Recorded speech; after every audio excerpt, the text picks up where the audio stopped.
Now we're going to have a go at putting a tree in a landscape, and this is a little bit different from the last one. Last one I concentrated on the tree, but I've tried a little sketchier technique, and you want to pick up your own technique really. So we don't rely on how I draw. You want to, you know, become good at how you draw. I'm going to draw a tree now. This is my trunk. You know that I do the old trunk getting thinner as it goes up and then parting.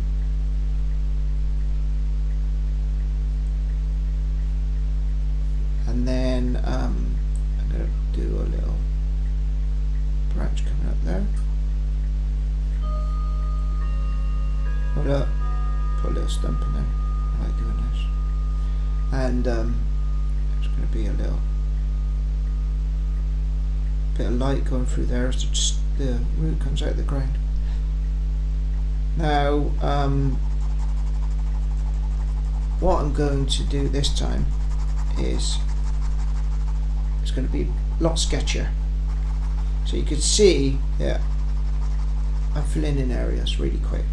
And then as I get up into the tree itself, I'm going to, it's those lines where they don't, I take my pen off the paper like that and then put it back on the paper, get the branches in there, and then, so I could put a little branch if I want, but and that I'm just going to put pen marks on there. So I'm creating shading, so on this side of the tree you can see that there's more marks and so it looks darker, and on that side less marks so it looks lighter. Branch there, as if the light sits in the tree. Now there is a technique called cross hatching, and this technique is where you get lines and you get them to cross each other, and that is a way to create shadow with a pen. So I'm going to have my tree is going to be on a little bit of a hill there.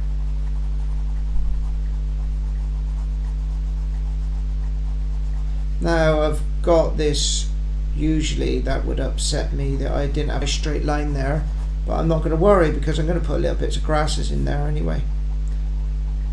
This isn't like a building where I want to get it nice and straight. It's very organic.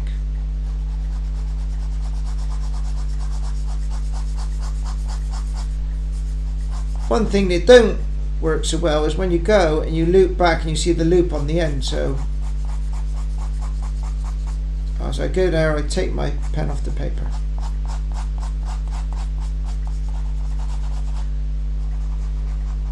I could do a lot more up here. Then what I'm going to do now, I'm going to put myself a field, so that's going to go there. Notice I left little gaps.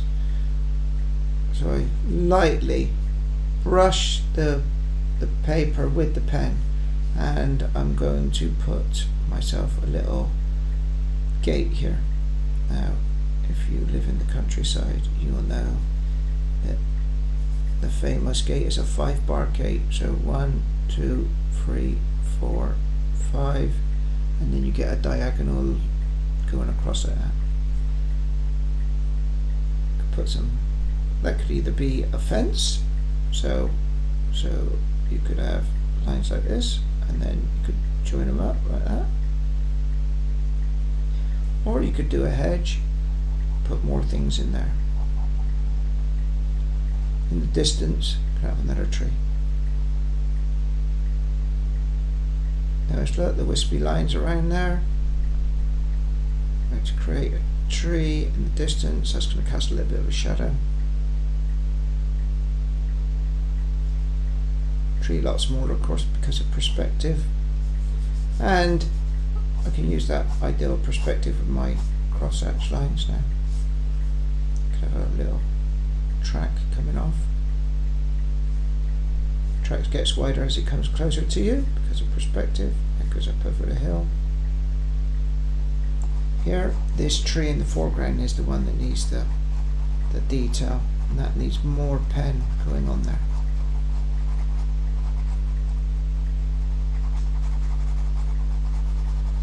You will build up your own technique where you can just like shading like that and do cross hatching on your own tree, but I'm tempted to think that because this is more organic and the branches and the leaves are going everywhere at random, that you'll end up drawing like that. So where's on the ground more liney, straight liney.